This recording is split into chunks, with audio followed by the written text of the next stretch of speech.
खाद्य तेलों पे इंपोर्ट ड्यूटी अपने आप में एक बड़ा सिरदर्द है। ये इंपोर्ट ड्यूटी ऐसा सिरदर्द है जो कि इस समय ये कह सकते हैं कि सबसे ज्यादा जो मांग है। हमने कई व्यापारियों से बातचीत की, लेकिन इंपोर्ट ड्यूटी को लेकर बड़े त्रस्त दिखे हैं और इस पर बातचीत करने के लिए लक्ष्मी अग्रवाल जी के साथ बने हुए हैं। इंपोर्ट ड्यूटी पे समझते हैं आखिरकार ड्योटा क्या समझती है और इसके अलावा कोर्ट का अपना व्यू क्या है। लक्ष्मी जी, इंपोर्ट ड्यूटी जब आप 60% इंपोर्ट कर रहे हैं तो इंपोर्ट ड्यूटी अपने आप में इतना बड़ा बन जाती है कि इंपोर्ट ड्यूटी एक बड़ा सिरदर्द बन गई है। मैं या आप ये बार उम्मीद करेंगे कि इस बार 28 तारीख को जब वित्त मंत्री बोलेंगे तो इंपोर्ट ड्यूटी पे कुछ राहत आपको लगता है कि मिलेगी? नहीं, हमारा सोचने का नजरिया और आपका डिफर है। जी, हम गवर्नमेंट से हमने डिमांड करी है कि खाद्य तेलों के गिरते हुए दामों को रोकने के लिए और अपनी इंडियन फसल के अच्छे दाम फार्मर को दिलाने के लिए ड्यूटी को बढ़ाया जाए। ठीक है। जो ड्यूटी आज क्रूड ऑयल पर 7.5 से 10% है या रिफाइंड पर 15% है, और वित्त मंत्री जी भी बार बार इस बात को कहते हैं, हम टीवी पर देखते हैं, उनके भाषण सुनते हैं, वो कहते हैं भाई देश की तरक्की जो है उत्पादन बढ़ाने में है, टैक्सों का ज़्यादा भार डालने में नहीं है। मैं इस बात से सहमत हूँ।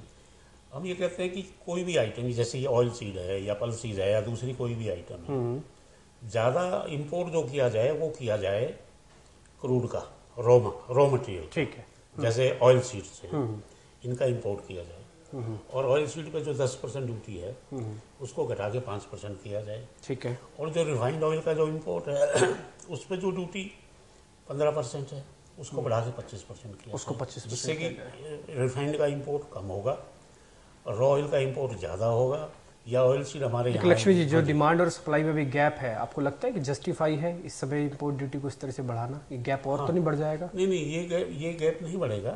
सिर्फ क्या है कि हमारे यहाँ ऑयल सीड का जो उत्पादन हमें बढ़ाना है, उसके लिए एक आसान तरीका है। लेकिन ये टाइम कंज्यूमिंग प्रोसेस है, इसमें समय देना होगा आपको भी। हाँ, नहीं वो तो ठीक है।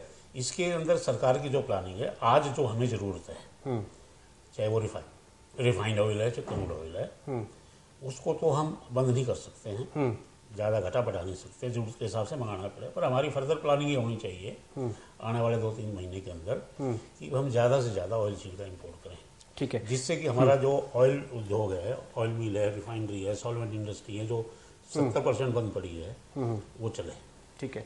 लक्ष्मी जी, एक सवाल मैं आपसे और पूछना चाहता हूँ जो कि जीएसटी के मुद्दे पर है। एक्चुअली ये जीएसटी में मैं ये समझूं कि थोड़ा आपके लिए उतना अच्छा नहीं है, लोगों के लिए अच्छा हो रहा है, 1% ड्यूटी लग रही है कि जीएसटी में क्या है, जीएसटी आना सारे हिंदुस्तान में भारत सरकार की अपनी कट करना अपनी। सर एक बार आपको चलना पड़ेगा।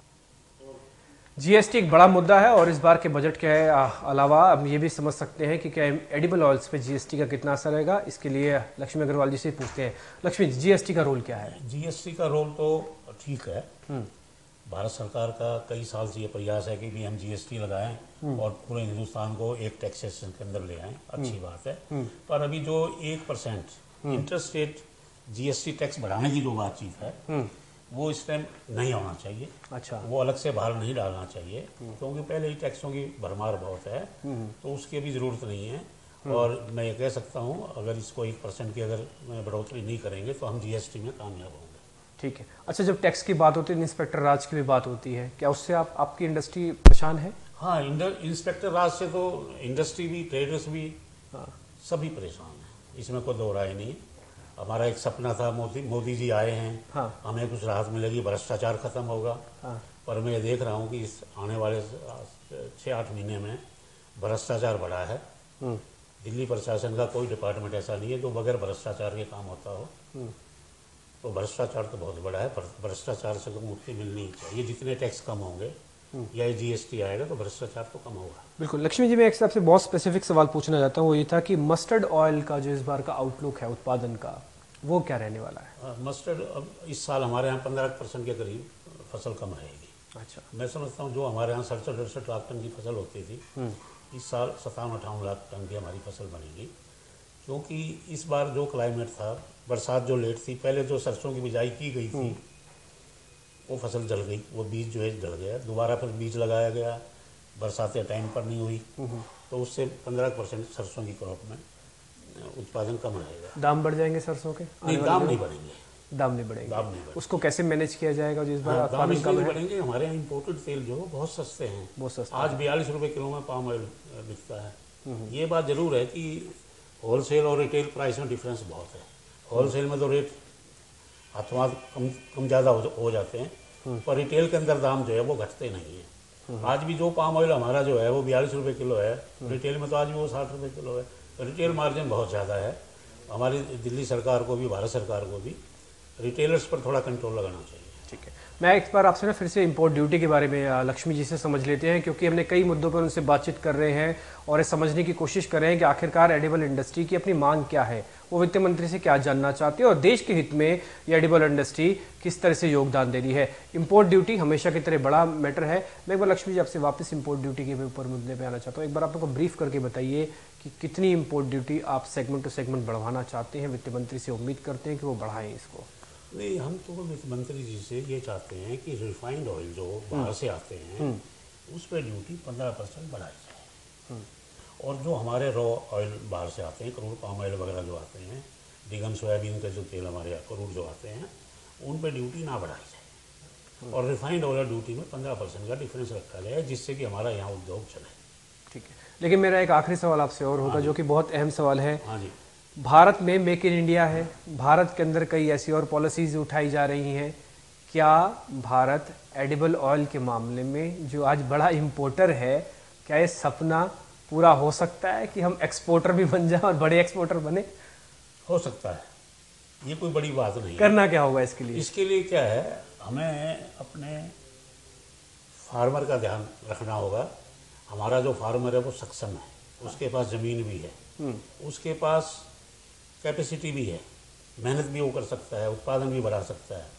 पर हमारी भारत सरकार को किसान को हर तरह से प्रोत्साहन देना पड़ेगा। जैसे मैंने बताया, अच्छे बीज सब्सिडी रेट पर, अच्छी मशीनरी, अच्छी टेक्निक उनको मिलेगी, सस्ती बिजली मिलेगी, सस्ता डीजल मिलेगा।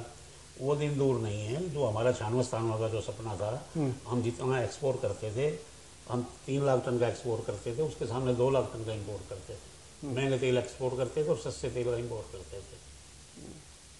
चलिए, उम्मीद करते हैं कि ये सरकार अगर ऐसा कुछ करती है तो ये 5 से 10 साल में हम इंपोर्ट से एक्सपोर्ट का टैग अपने ऊपर लगवा सकते हैं। हमें उम्मीद है, मोदी जी से हमें उम्मीद है। जैसे मोदी जी मेहनत कर रहे हैं, भागदौड़ कर रहे हैं, उसके रिजल्ट तो मिलेंगे, थोड़ा टाइम लगेगा, पर हम ये सोचते हैं कि ये ज़रूर मिलेगा।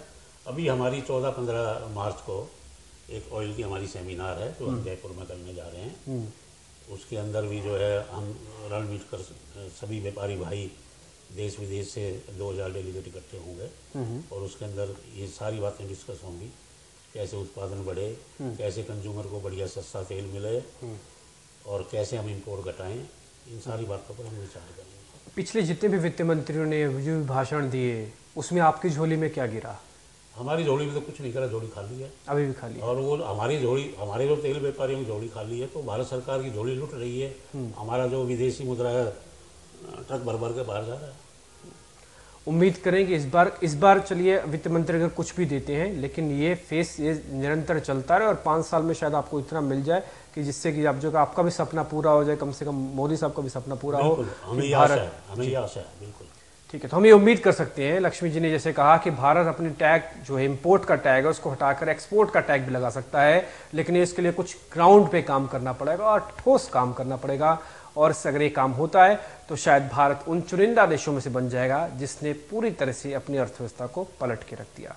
फिलहाल लक्ष्मी जी से तो हम इतना ही समय अभी ले पाए हैं, लेकिन आपसे लगातार मुलाकात होती रहेगी और आपसे जानते रहेंगे कि आगे चल के क्या एडिबल ऑयल का रुख रहने वाला है और उसकी प्राइसिंग कैसे रहने वाली है। शुक्रिया आपका बहुत बहुत समय देने के लिए मार्केट टाइम्स TV.com को।